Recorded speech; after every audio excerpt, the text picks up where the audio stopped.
welcome. Welcome back to Black Goddess Healing and Manifestation. I am your host, Dr. G, and I am really ecstatic to enter into this podcast. As you may have listened to the trailer, this is a new initiative that I'm taking on for 2020, and really just a place for us to talk about Black spirituality, to delve a little bit into our history and African spirituality and different practices, as well as to heal and to provide healing for our community. So, I'm going to start off with a little introduction. And I hope that, as we move forward, you will continue to listen and to support this podcast. And one of the ways that you can continue to support is by sharing the podcast, by liking it. I think those who have sent over comments of like and support, it's really, really helpful, especially when you are starting out with something that is new and somewhat uncharted territory. So thank you all. And I ask you to continue to, send this out to your friends, to your family, and post on your social media.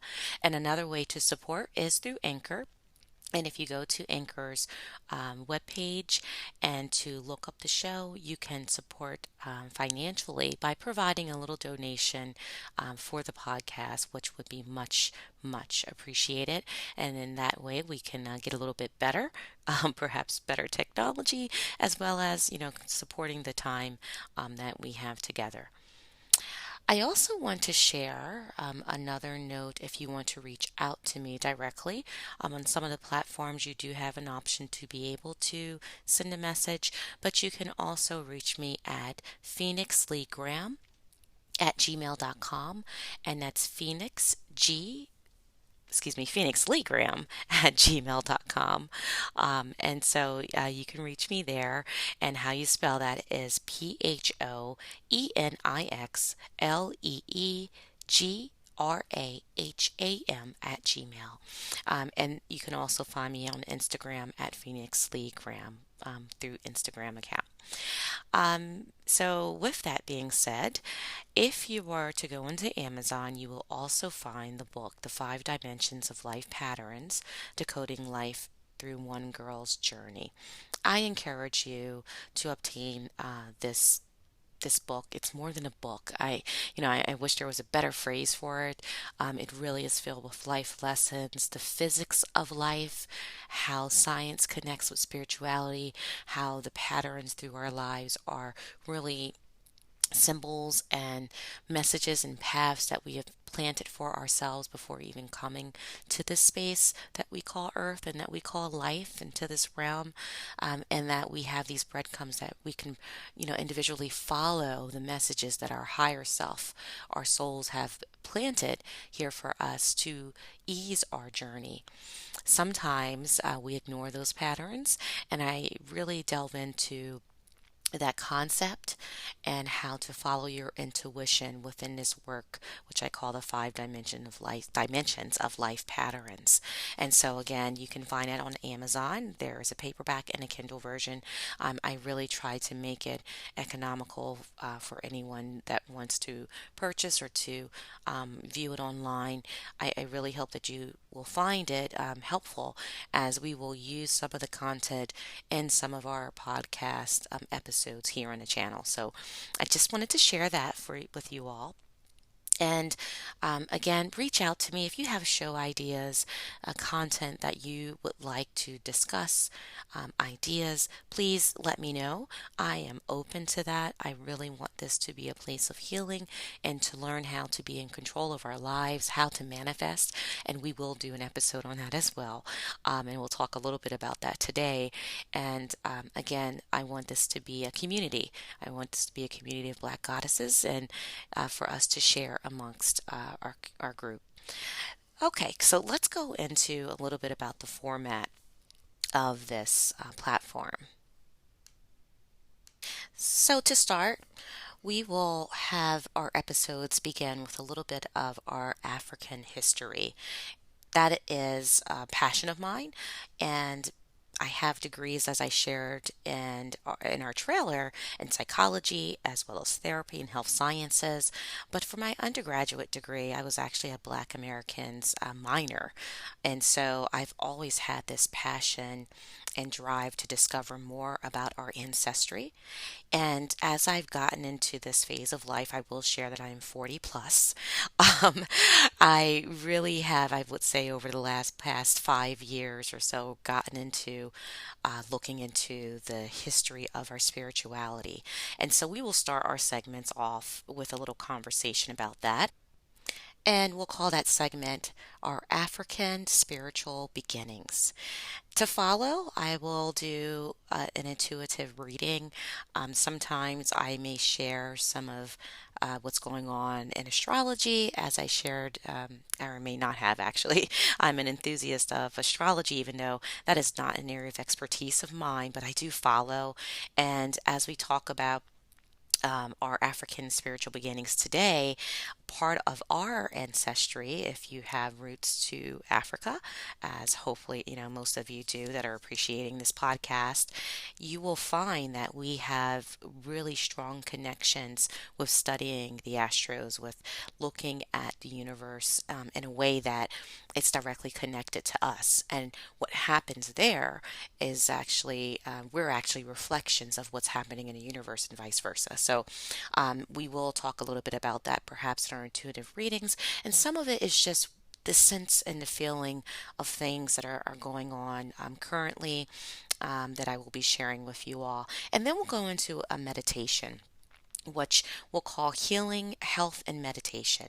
And with healing, health, and meditation, it's a moment for us to really go within and also to connect to our bodies, to sense what is actually occurring, what are perhaps some triggers for us, and how we can address them, and then to allow you to have a moment of meditation and stillness.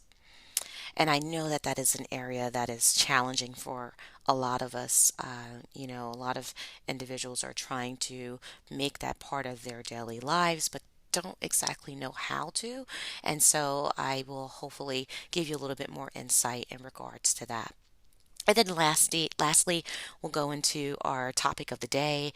And as I shared in our trailer, we were going to talk today about a little bit about the term let go and let God. And that will lead us into some of the beginning aspects of manifestation. So those are our four components of our podcast, and hopefully today's conversation, as we start with African spiritual beginnings, will give you a little bit more knowledge in regards to why four aspects of this podcast. And I'm going to go ahead and start that now. So today's African spiritual beginnings, we're going to be talking a little bit about the Dogon people of Mali.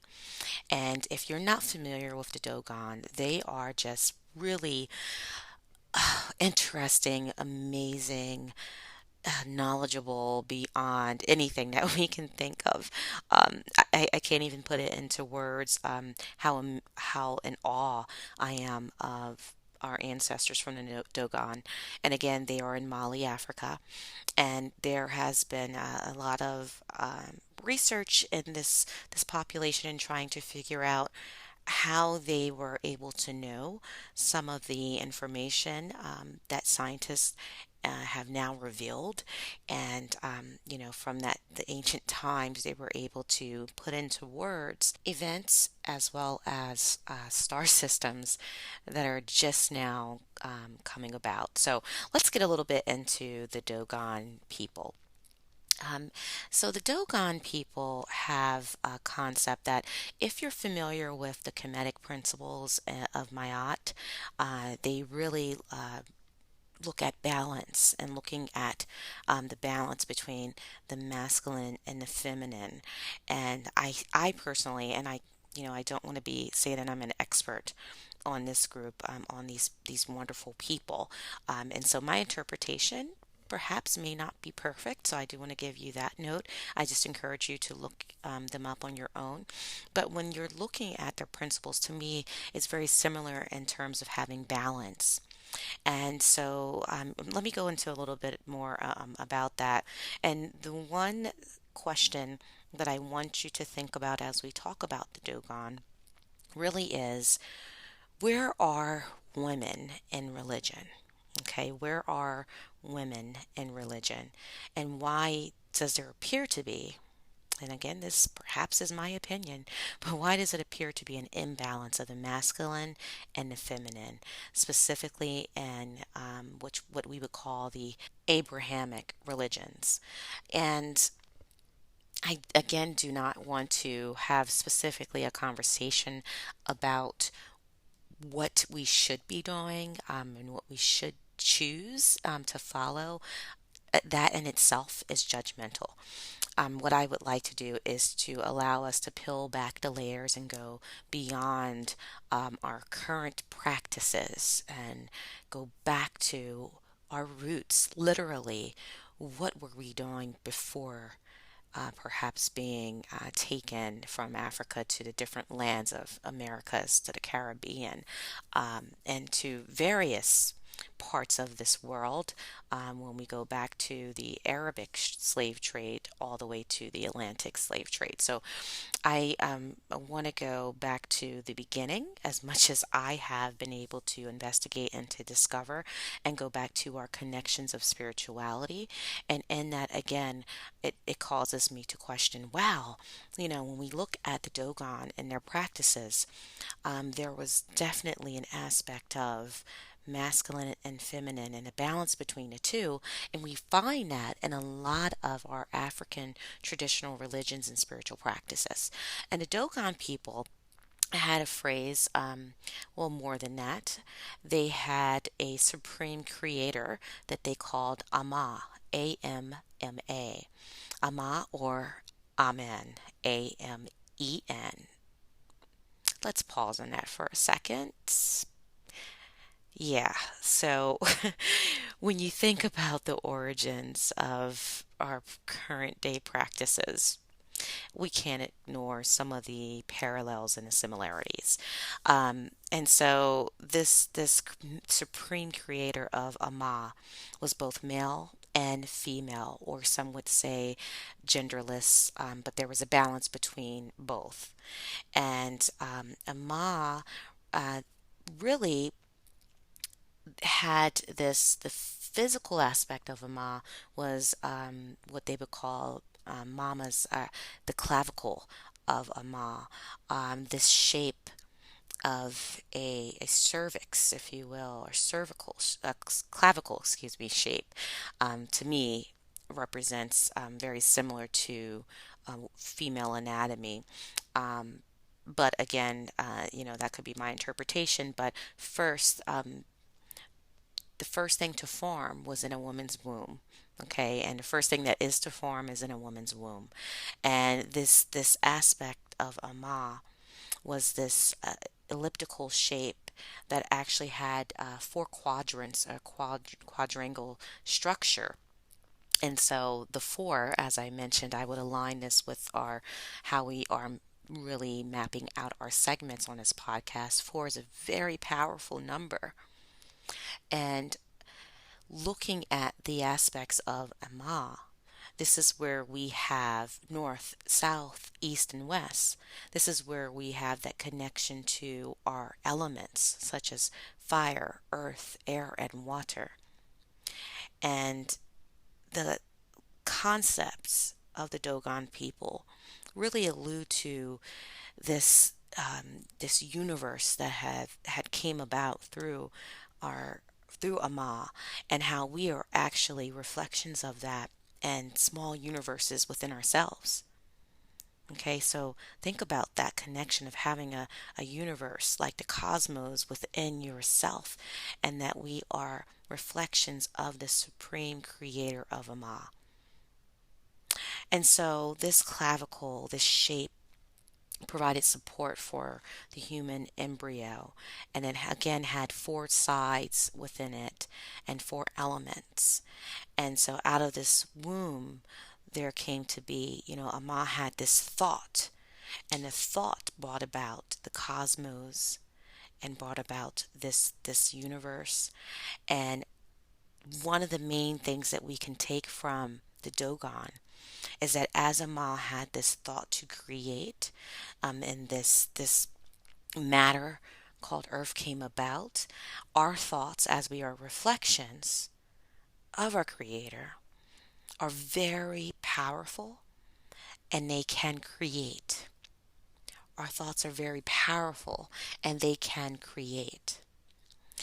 The Dogon saw the Ama as considered to be small, and that it held the seeds to the universe, and that the body of Ama is Ama's egg. And again, we talked about the shape of that. And so some impulse of this egg, this body of Ama, really, you know, from an unknown cause, there was some impulse that then led to the egg opening. And when the egg opened, then we had the creation of the universe. And then from that, Ama had its first attempt, the creator had its first attempt at creating man and to planting, and fertilizing this seed on earth. The first attempt at creation is said to not have been successful. And from that came disorder and chaos. And this led to, having the disorder and chaos, to Ama needing to create order. And again, you find this connection through other African traditional religions where there's this concept of there being chaos as well as order. Okay, and again, everything has balance. And so, once the creation was successful, this leads us to another Dogon concept of the earth and Ama producing the Nomo twins. And remember, everything has to have balance, and so there were two.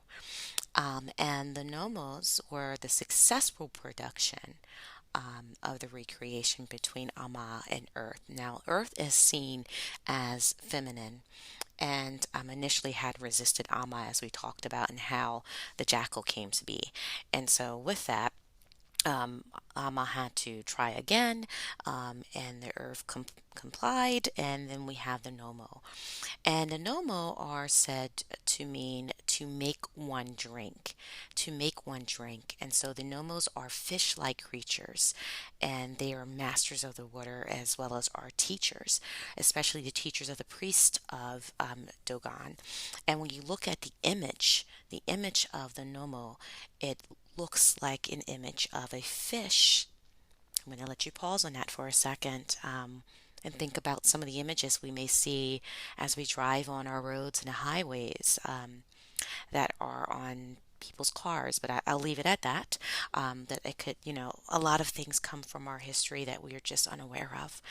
And so, with that, the Nomos were the first living creatures, and they eventually had divided from the twins into four. And one of the Nomos went against Ama, and Ama again is about order. And so they went against Ama in order to create or to bring about order again onto the earth.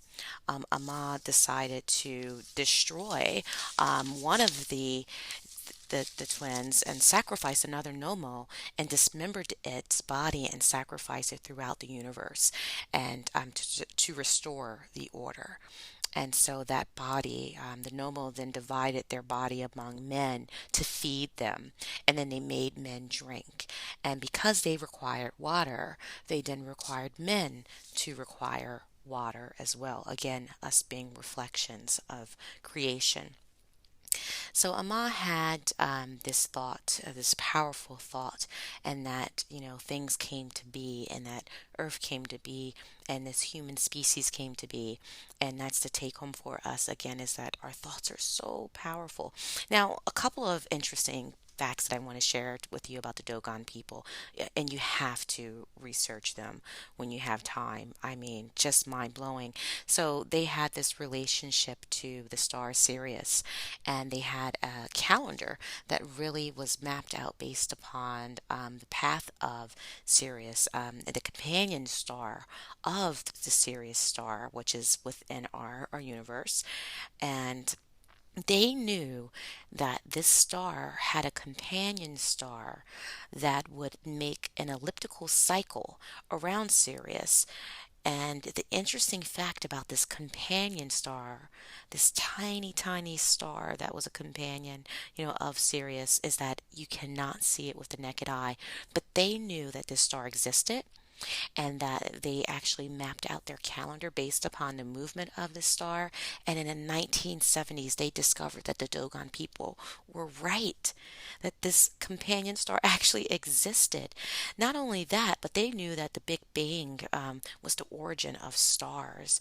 They knew that the shape of our universe, that there was this elliptical shape of the universe, as well as things about planets such as Saturn having several rings and Jupiter having moons, as well as the sun being the center of our solar system.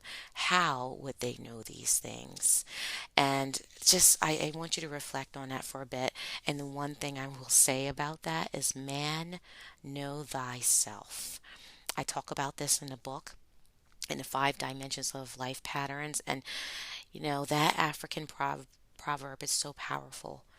I feel as though, a lot, as we know, a lot of history has been stolen, has been removed, and it was really massacred for the purpose of, enslavement and trying to control. With that, we have lost our knowledge of self, of knowing how powerful our ancestors are. Mali, which is this, country that's on the west part of West Africa, and a lot of us that were, our ancestors were part of that Atlantic slave trade, and the enslavement of the African people, our ancestors come from the Western African nations. And so know yourself, know that, you are knowledgeable, that we have this connection to the universe like no other, that our thoughts are powerful, and that you are creators. Okay, so let's now move into our part two, which is our intuitive reading. So, as I reflect on where we're at right now, and this, currently we're in January, but I am a strong believer that, when something is meant for you to hear, you will hear it during the time that you need to hear it. And right now, I'm getting a sense, that obviously there is this sense of needing to renew and to reinvent. However, I want to encourage us to acknowledge the seeds that have already been planted, that you have been sowing, and that you've placed, into your atmosphere before we have gotten into the new year, before we've gotten into this month, and think about those seeds that you have sowed, and how long it takes to cultivate. And I know sometimes, we get tired, we get weary, and we're on to the next, and we make these resolutions and we make these new goals. However, there is an energy that really is leading us to a birth, a development of what we have set into place. I encourage you all to give it time, to know that there is something on the horizon, there is something coming our way, that will bring us peace and great joy. Um, but just remember, in that, it may be uncomfortable. There may be a sign that perhaps this is not right, but our souls know where we should be headed. And we'll get into our conversation or our topic today, so I don't want to jump the gun, but I want you to know that what you need, the answers are already within. What we need to seek is not external to us. Okay, and knowing that that guidance is there. It's probably for a lot of you right now, you're looking into perhaps a need for change, a need for change of a relationship, change of a job, change of a location, change of a home, and we're getting a bit antsy. And I'm not exactly sure how that speaks to you, but what I will say is that, don't force it. You'll know when, and when that time comes, you need to be prepared, and you will be prepared. But what it's going to take is you sitting quiet, with you meditating, aligning yourself with your higher self, which some of us call Ori, that higher self that has that direct connection to source. The closest connection to our divine creator is that part of our soul that lies within, as well as um, next to our creator within the spiritual realm. I like to see our soul as a dovetail, and part of us here, part of us within the spiritual realm, and in other aspects that may be a little bit unknown. And so just know that you have this direct connection, and that if you think about our reasoning for being here, think about source. Think about, as we just talked about, the Dogon and Ama being that creator that wanted this experience, wanted to then, had a thought and wanted to be able to, create with Earth and to experience it all. And so we are direct reflections of that. We are part of that. We have what most of you may know of as God within us, and we have a universe that lies within. And so know that you are your own creator, and that we are meant to do so. And the only way that we create is by having a direct connection to source. And so, whatever you're seeking right now, this change, this movement, and you're getting a bit antsy, just know that it's coming. It's coming your way. That seed that you planted will start to break open, just like the Dogon story. And when that vibration happens, that will break that seed open. It will break through the earth to then develop into a beautiful blossomed plant. Think about the force that is needed to allow that to happen.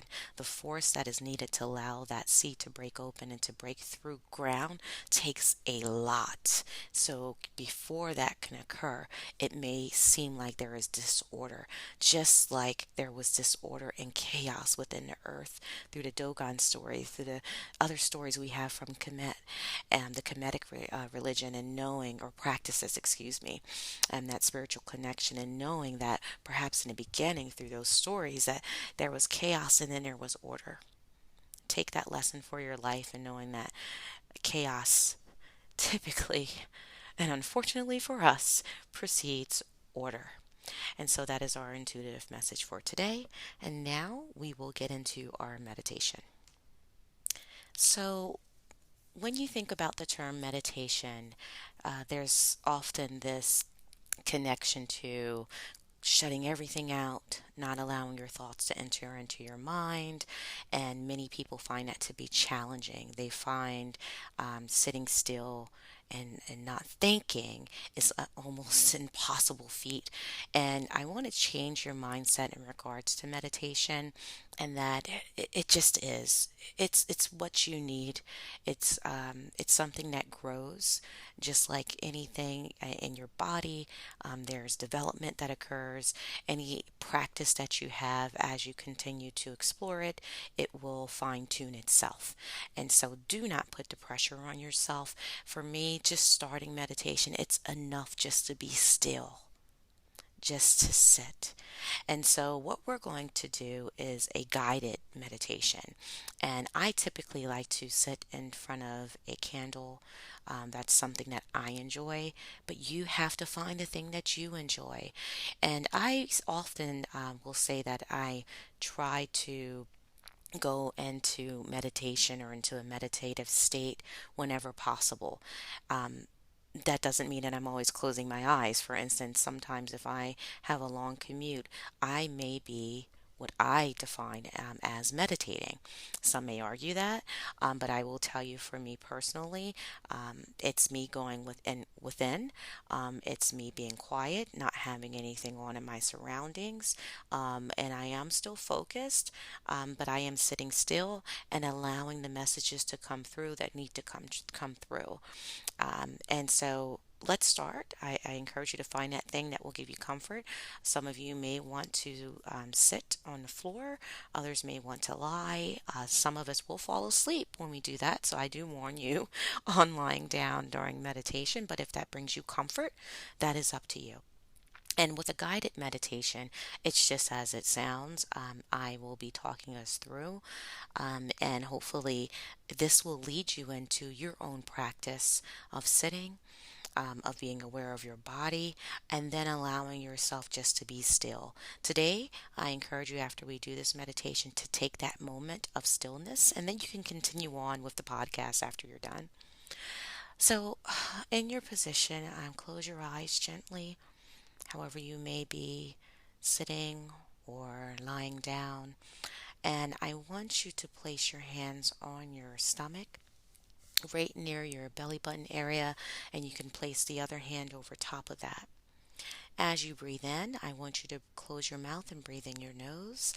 At the same time, you should be filling air into your stomach, to your belly area, and your belly should be expanding like a balloon. So take a moment of breathing in and allow that air to expand your belly. And I want you to hold it for a few seconds. As you exhale, open your mouth and gently blow as you're deflating that balloon. I want you to do that one more time, breathing in your nose, allowing your belly to expand like a balloon, then gently exhaling after holding it for a few seconds. And the last time, breathing in your nose, see if you can hold that air a little bit longer, as long as you're able to do so with comfort, and blowing out through your mouth. I want you to keep your eyes closed, and I want you to smell, to hear, to feel everything around you. What is the temperature like? What sounds do you hear? Do you feel hungry? Are there smells coming from perhaps your candle? What's going on in your body? Be very aware of your body. I'm going to say a few words, and I want you to think about where you feel this sensation as I say these words. These may be trigger points for you. These may be areas that you want to work on through massage or through stretching throughout your week. So when I say work, where did you just feel that at? Work. Was it in the back of your neck? If so, perhaps, in the neck area there's tension. Perhaps you have issues and things that you need to voice in your place of work, that you need to verbalize. Perhaps you need to be able to stand up for yourself in certain instances, or perhaps there's opportunities that you're missing that you need to speak up about. All right, how about relationship? Where did you feel that at? Relationship. Did you feel it in your stomach? Did you feel it in your chest? Is there something that needs to be addressed there?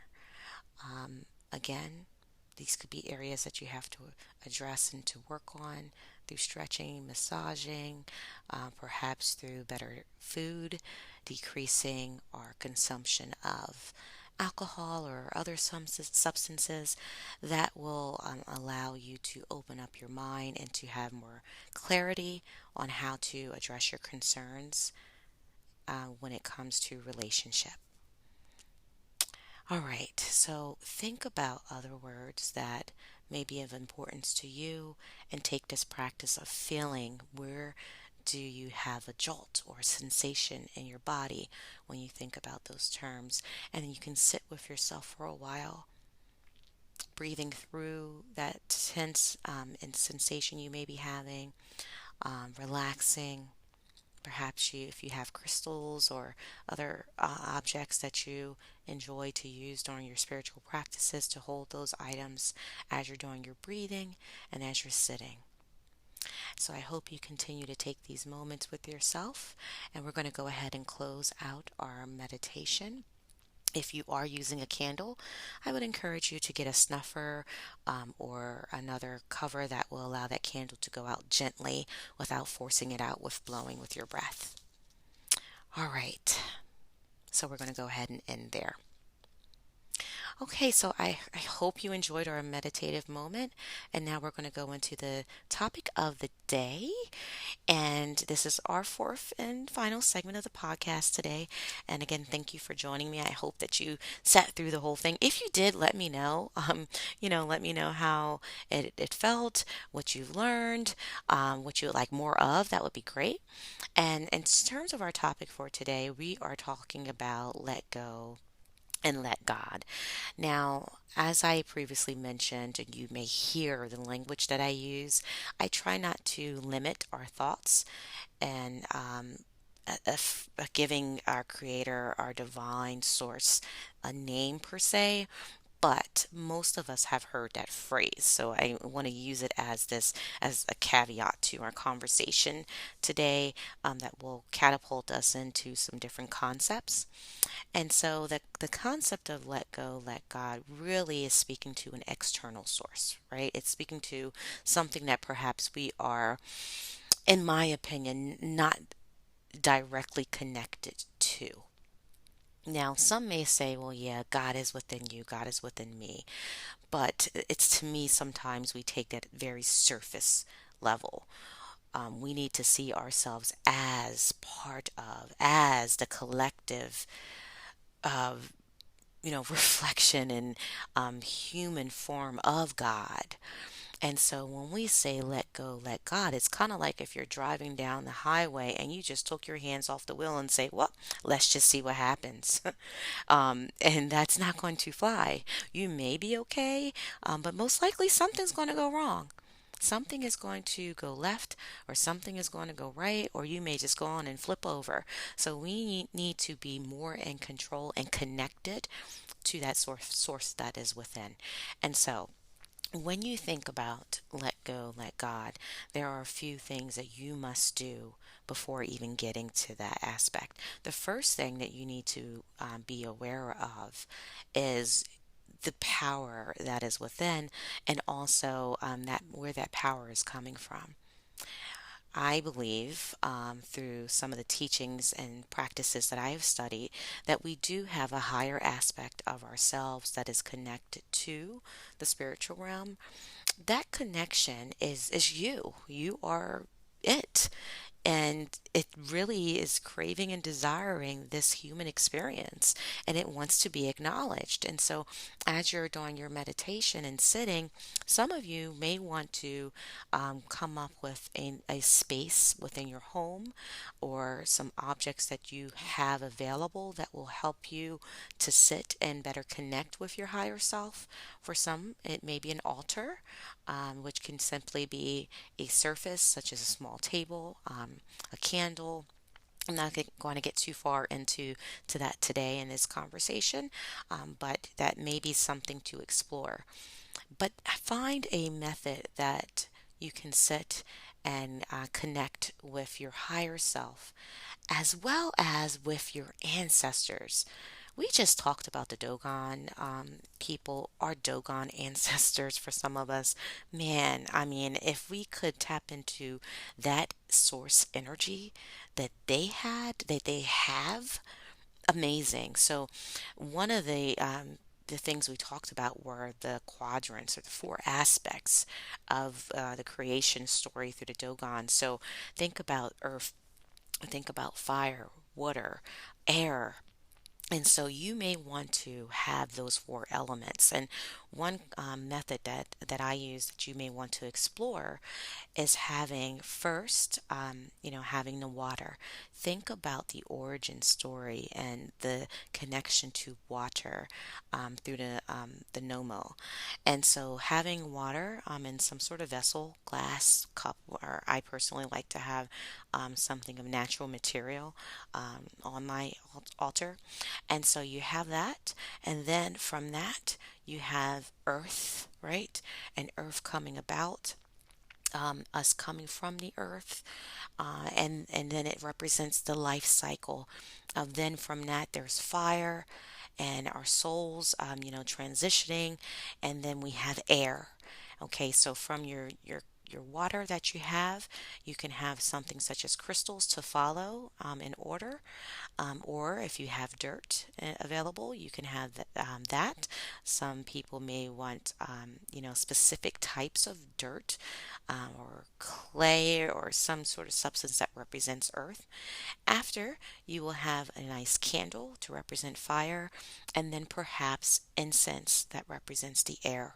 Okay, so or those four elements, having those available with you to sit, and then speak out loud if you desire, to your higher self and to your ancestors. We need to find out, okay, what is it that we should be doing? What is it, what, as we're trying to figure out these answers in life, we need to first go back to source and say, okay, I know I really, really, really have been begging and pleading for this job. I want this job or this position, but what is it that I am supposed to be doing? Start there. What is it that in this situation of trauma, or of stress, what is it that I should be, um, you know, what are the actions and the steps that I should be taking in these instances? Um, Talk to your higher self or source. Don't make it up by yourself and say, okay, well, I tried this, I tried that, let me just let go and let God. Well, did you try the right thing? Were you on the right path? Are you on the right path? Because imagine that you're not. Imagine that, Ama and the Nomas had this idea of having this life experience and this source energy that was the creation of all of us. Said, let me develop this human form, and I want to experience all of this, the good and the bad. And for each thing that I create, each one will have a different path so I can have a different experience. You're going to do this, and you're going to take that path, and you're going to take this path. And meanwhile, we decide what path that we're going to be on, versus listening to source, versus going back to that contract perhaps that we made before coming here, and that contract that our soul said, okay, this is what it's going to be this round. This is what we're going to experience. And then we forgot. We forgot as we were birthed into this world, and as we aged, and then we moved on into life and to become adults, and now we want to be in control over our lives, and we want to have control and make the right decisions. And I want to have a good job, and I'm going to have this family, and I'm only going to select this type of person for my partner, and they're going to have A, B, and C. And now you are disconnected and not in alignment with your source, not in alignment with your higher self, and you're making these decisions. What if you're on the wrong path? How do you know? Well, here's the thing. This is how you know you're on the wrong path. So imagine you're on this path and you're like, okay, I'm going to go this way because that over there looks really good. Then all of a sudden something goes wrong, and you keep falling on your face, and you keep getting pushed and shoved around. Well, that is source saying, this is not what you're supposed to be doing. This is not what you signed up for. Get back on the right path. And source energy tries to push you over to get back on that path, and then you take yourself back over to the path that you think is supposed to be the right thing, and you say, please God, please help me. What am I supposed to be doing? I don't understand. Why is this not working? Well, you know in your gut, you have that intuition, and you know when something just isn't right, but you're afraid. You may be afraid to take that next step, to go and do that next thing, because perhaps it doesn't make sense. Perhaps if you take that job, you have to leave what is comfortable and what makes sense to you. Perhaps you feel as though you don't have the finances to relocate. What if you were to leave that partner? Then what? They provide so much, or maybe you feel like they're your identity. And how will people, accept you making that decision? Will you still have the same friends, right? So you are afraid to move off of the path that you have made for yourself. But meanwhile, source, your higher self, is like, no, no, no, no, no, no. So you're getting pushed and shoved all around. And eventually the body gets tired of that, right? The body starts to wear down. Enough is enough. Okay, when will we start to listen to get back on the right path? So before we say let go, let God, we need to say, what is it that I need to do to get into alignment? How can I start to manifest and do these things that I hear all these people on the internet talking about, that I'm reading these books about people manifesting? Well, this doesn't seem to be working for me. How is it possible that it's working for them? Well, first you need to get in alignment. So before you are praying and asking God and then letting go, first you need to sit still, be still and know. Be still and know that you are part of that source creation and that you have that connection. Get those, what I call downloads, the answers that are going to help guide you, and ask your ancestors to send you protection, and ask your higher self to give you clarity, to speak to you with clarity in ways that you will know. Perhaps the breadcrumbs that you left for yourself are getting a bit confusing, right?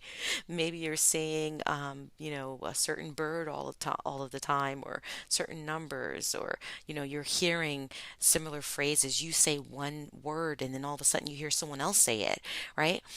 Those are actually signs that you are on the right path, or you're in alignment, but you may mistake them for coincidence and brush them off. Those are the directions they're giving you. Pay attention. Pay attention and listen. But first, if you're having confusion and challenges, ask. Ask for guidance. And then once you have those answers, like, okay, here it is. I feel it. I'm getting that answer. I'm seeing this connection to perhaps this new thing that I'm supposed to be trying to get to. Once you have those answers, then say, okay, how, God, or whatever you want to call the divine creator, please help me. Ancestors, please help me get to this thing. Help me to be strong, protect me, and guide me in this. Once you do that, then the next step is that phase of manifestation of saying, it is done, right? It is done. Thank you for A, B, and C. Thank you for this job. Thank you for this relationship. Thank you for it, as if it's already there. And know that it's already there. It already has been, right? Now that you're starting to get into alignment, you have gotten that path that you're supposed to be on. Now you could say it's already done. And then guess what? You've planted the seed. Now you can step back and watch it grow. Now you can let go. At that point, now is really the time to let it go. You can constantly go back into your altar or wherever you're doing that work and say, thank you. I'm so appreciative. Thank you. This is just is so good for our soul. This is just beautiful. I'm so grateful. I'm so grateful. I'm so grateful. But don't go back saying, okay, when is this going to happen? Come on, I've been waiting.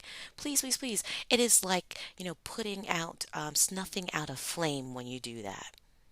Okay, and then you're going to have to relight that flame again, and allow it to grow and to send that message out into the atmosphere. So that is your time to then let go after you've planted that seed, but constantly be grateful to follow. I hope you receive that message. I hope you connected with it.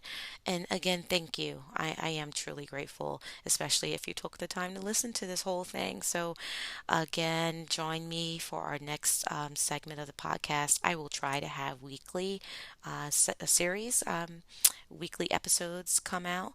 And again, I would love to hear your ideas. And that's it for Black Goddess Healing and Manifestation, Episode 2. Take care.